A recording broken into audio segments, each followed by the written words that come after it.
ഒരു റിസോർട്ടിൽ വന്നു കഴിഞ്ഞാൽ ഒട്ടുമിക്ക ആൾക്കാരും ആക്ച്വലി ഭയങ്കര കൗതുകത്തോട് ചാടാൻ നിൽക്കുന്ന ഒരു സ്ഥലം. ആദ്യം വന്നാൽ തന്നെ നോട്ട് ചെയ്യോ പൂളിന്റെ സൈസോ? ആ ശരി.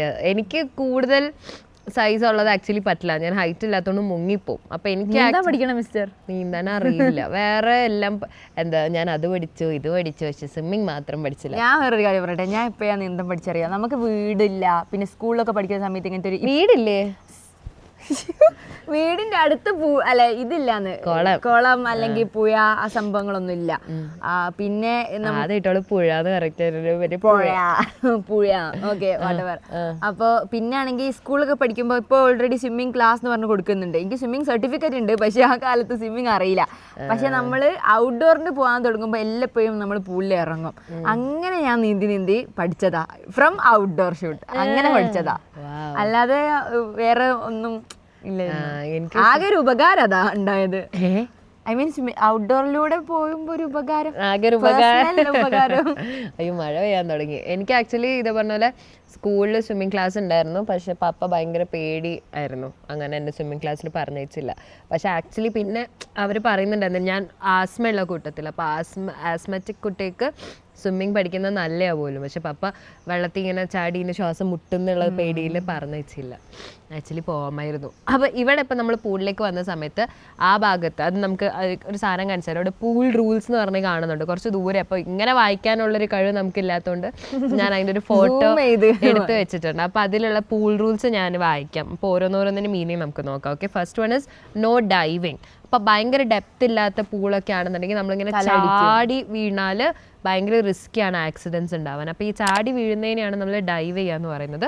സോ ഈ പൂളിൽ no diving. Okay, no pushing. Pushing എന്ന് പറഞ്ഞാൽ എന്തായാലും തള്ളുന്നതിനെയാണ് നമ്മൾ പുഷ് ചെയ്യാന്ന് പറയുന്നത്.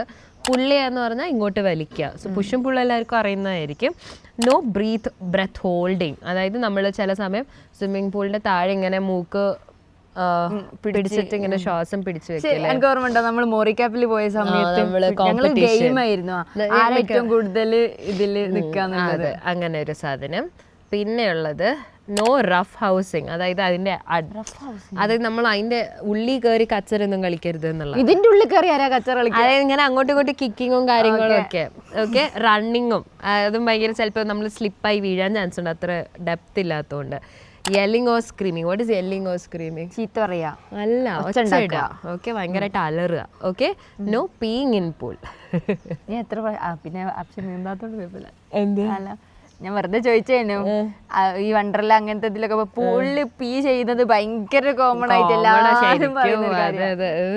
ഓക്കെ, മൂത്രം ഒഴിക്കാൻ പാടില്ല, ഗ്ലാസ് വെയർ കൊണ്ടാൻ പാടില്ല, വെരി വെരി റിസ്കി ആയതുകൊണ്ട് തന്നെ. No bombing. ഇവിടെ ബോംബിങ് ഈ ഒരു കോണ്ടെക്സ്റ്റിൽ ബോംബ് എന്ന് പറഞ്ഞാൽ നമ്മളിങ്ങനെ ചാടി വീഴുന്ന ഭയങ്കരമായിട്ട് സ്പ്ലാഷ് കൊണ്ടുവരുന്നതിനെയാണ് ബോംബിംഗ് എന്ന് പറയുന്നത്. So that also is very risky. ഇനി നമുക്ക് ഈ സ്വിമ്മിംഗ് പൂള്, ഈ ഡൈവിങ്ങും ബോംബിങ്ങും ഏകദേശം, ഐ മീൻ ഡൈവിംഗ് ഇങ്ങനെ, ബോംബിംഗ് പറഞ്ഞാൽ ഇങ്ങനെ ലൈക്ക് ഒരു ബോൾ പോലെ ഇങ്ങനെ പിടിച്ച് നമ്മളിങ്ങനെ ചാടി വീഴുമ്പോൾ ഇങ്ങനെ സ്പ്ലാഷ് ഇങ്ങനെ ഇതാവുന്നതിനെയാണ്. ഡൈവിങ് നമുക്ക് എങ്ങനെയും ചെയ്യാൻ തോന്നുന്നത്, ഇതിങ്ങനെ ഭയങ്കരമായി സ്പ്ലാഷ് വീഴാണ്ടൊക്കെ ഡൈവ് ചെയ്യാൻ തോന്നുന്നു. I'm not really sure, swimming അറിയാത്തതുകൊണ്ട്. ഇനി എനിക്ക് പൂളിന് എത്ര ആഴുണ്ടെന്ന് എങ്ങനെയാണ് ചോദിക്കുക? How much is the depth എന്ന് ചോദിക്കാം, അല്ലെങ്കിൽ how deep is this pool എന്ന് ചോദിക്കാം. ഇനി അത്ര ഡീപ്പ് ഇല്ല എന്ന് പറയണമെങ്കിൽ ദിസ് പൂൾ ഇസ് ആഴം ഇല്ലാത്തതിന് നമ്മൾ എന്താ പറയാ? നോട്ട് മച്ച് ഡീപ്പ്, അങ്ങനെയല്ല, ഷാലോ എന്ന് പറയാം. ഓക്കെ, സോ ഈ പൂൾ മിക്കവാറും കുറേ പൂൾസിന് അത് ഉണ്ടാവും. അതായത് it's shallow in the beginning and it gets deeper as you move forward. മുന്നോട്ട് പോകുമ്പോൾ അത് ഡെപ്ത് കൂടി വരും. ഓക്കെ, സോ ഈ പൂളിന് അധികം ഡെപ്ത് ഇല്ല. ഓക്കെ, അതെങ്ങനെ ഇംഗ്ലീഷിൽ പറയാന്നുള്ളത് നിങ്ങൾ താഴെ കമൻറ്റ് ചെയ്യുക. ആൻഡ് ഇംഗ്ലീഷ് കഫേയുടെ കോഴ്സിൽ ജോയിൻ ചെയ്യാനായിട്ട് താഴെ കോഴ്സ് എന്നും കമൻറ്റ് ചെയ്താൽ മതി. ഇംഗ്ലീഷ് കഫേയിൽ ആർക്കും എവിടെ നിന്നും ഇംഗ്ലീഷ് സംസാരിച്ച് പഠിക്കാം. ലൈവ് ഇന്ററാക്റ്റീവ് ക്ലാസുകൾ, ഓൺലൈൻ വീഡിയോ ക്ലാസുകൾ, 24 hours നിങ്ങളെ സപ്പോർട്ട് ചെയ്യാനായി ഒരു പേഴ്സണൽ ട്രെയിനർ. കൂടുതൽ വിവരങ്ങൾക്ക് ഡിസ്ക്രിപ്ഷനിലെ വാട്സ്ആപ്പ് നമ്പറിൽ മെസ്സേജ് അയക്കൂ.